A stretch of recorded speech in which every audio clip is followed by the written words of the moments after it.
2024年开春以来，中国房地产市场的严峻形势愈加显现，房价持续下滑，开发商债务危机此伏彼起，中国楼市可谓风雨飘摇。最新公布的数据无不印证了这一颓势，让我们深入解析一番。中国70城房价纷纷下跌，一线城市遭遇重挫。3月15日，中国国家统计局公布的2月70个大中城市房价数据可谓雪上加霜。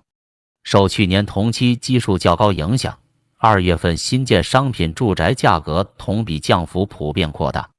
具体来看，一线城市新房价格同比下降 1.0%， 降幅较上月扩大 0.5个百分点。其中，广州和深圳分别暴跌 4.6% 和 4.8%， 二线和三线城市新房价格同比也分别下挫 1.1% 和 2.7%， 跌幅较上月分别扩大 0.7 和 0.6个百分点。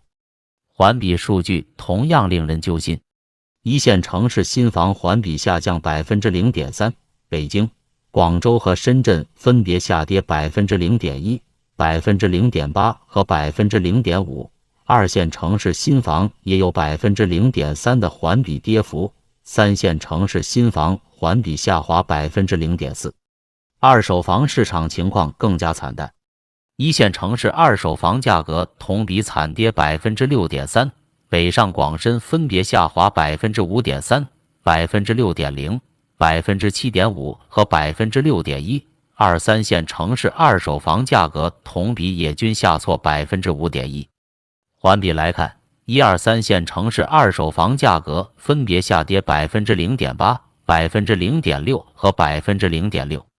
总的来看，2月份有59个城市新房价格环比下跌，57个城市新房价格同比出现下滑，这些数字都高于上月。在此大环境下，或许我们不难理解为何万科前2个月的合同销售金额同比大降 43% 了。从数据来看，2月份一线城市二手房价格同比下跌 6.3%， 降幅较上月扩大 1.4个百分点，堪称近年来最大跌幅。二三线城市二手房价格同比下滑 5.1%， 降幅也在持续扩大。这一趋势如果持续，将带来连锁反应。首先，二手房大跌将影响居民的财富和信心。对很多家庭来说，住房是最大的财富储备，如果其贬值程度加大，必将带来严重的负财富效应，进而抑制居民的消费意愿。其次，开发商的资金链将遭受重创。对很多中小房企来说，现金流的重要来源之一就是旧盘回款，如果二手房销售和价格大幅下滑，势必将加大他们的资金压力。第三，银行贷款质量可能会进一步恶化。不少家庭通过抵押二手房的方式获得贷款，如果二手房大面积贬值，银行在处理违约贷款时所能回收的担保品价值将大幅缩水。再次，房地产和相关产业的就业也将下滑。房地产行业的上下游企业包括家装、家具、中介、建材等，一旦房地产持续低迷，这些环节企业的生存状况恐将陷入困境。因此，如果二手房暴跌成为常态，其会通过多个传导渠道影响宏观经济。尽管当局多次重申房住不炒等理念，出台各种举措稳楼市预期，但房企债务危机仍然不断发酵。就在最近，碧桂园首度出现在按债券违约，未能如期支付约1340万美元利息。这只是碧桂园近期遭遇的最新困境。此前，该公司已拖欠应付海外债权人的款项，并在香港面临一项涉及约2亿美元贷款的清算申请。碧桂园甚至不得不公开承认，未能按时付息是受销售复苏乏力和资金压力所致。作为中国房地产的头号玩家，碧桂园的困境可谓燃眉之急。而它并不是个例，之前中国恒大、阳光城、融创等行业巨头也纷纷陷入债务违约泥淖。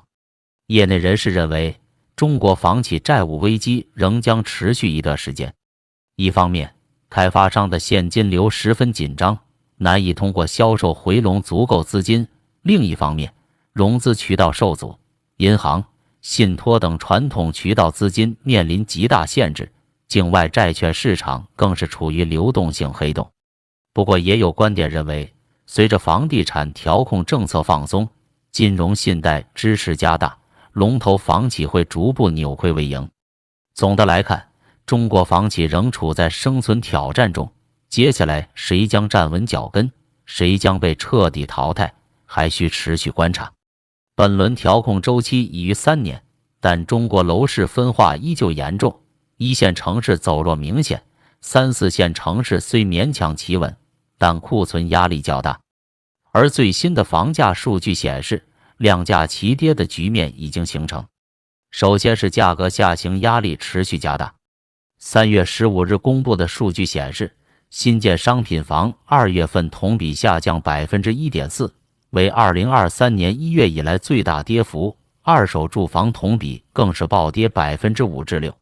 在北上广深等一线城市，二手房价格年内累计下跌已超 10%， 远超新房跌幅。在销量方面，2024年1至2月份全国商品住宅销售面积同比下降 22.6%， 其中广东、四川、浙江、江苏等重点市场累计销售面积同比分别下降 28.9%、26%、33.3% 和 30.8%， 降幅居前。面对如此严峻形势，各地政府已在今年加大了楼市刺激力度，包括北京、上海、广州、深圳等一线城市，以及江苏、浙江等东部发达地区，纷纷出台支持性政策，主要集中在放松限购、提高贷款杠杆率、简化落户等方面。不过，政策效果目前仍乏人欢。上述3月15日公布的数据便显示，一线城市新房价格环比下跌 0.3%， 北广深更是分别下跌 0.1%、0.8% 和 0.5%。2、3线城市新房环比跌幅也达到 0.3% 和 0.4%。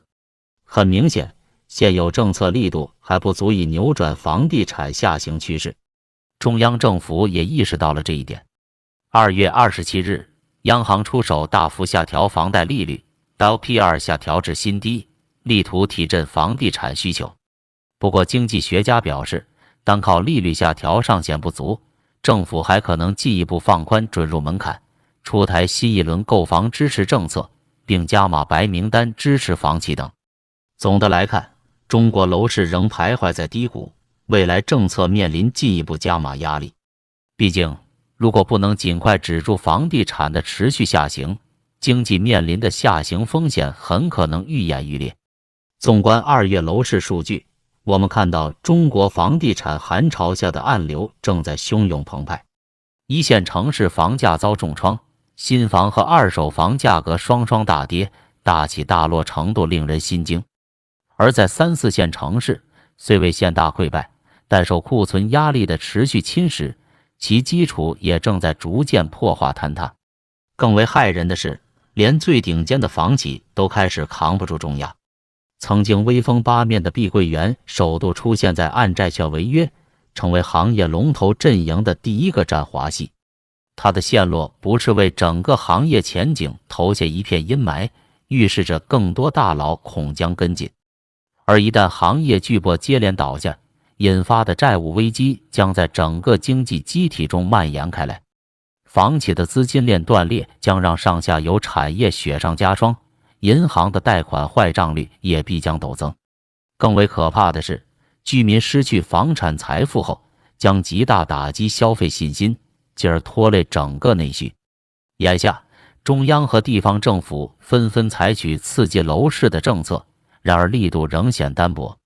当利率下调、限购放松等手段仅仅是杯水车薪时，要彻底扭转这一危局，的确还需更猛烈的阳春白雪。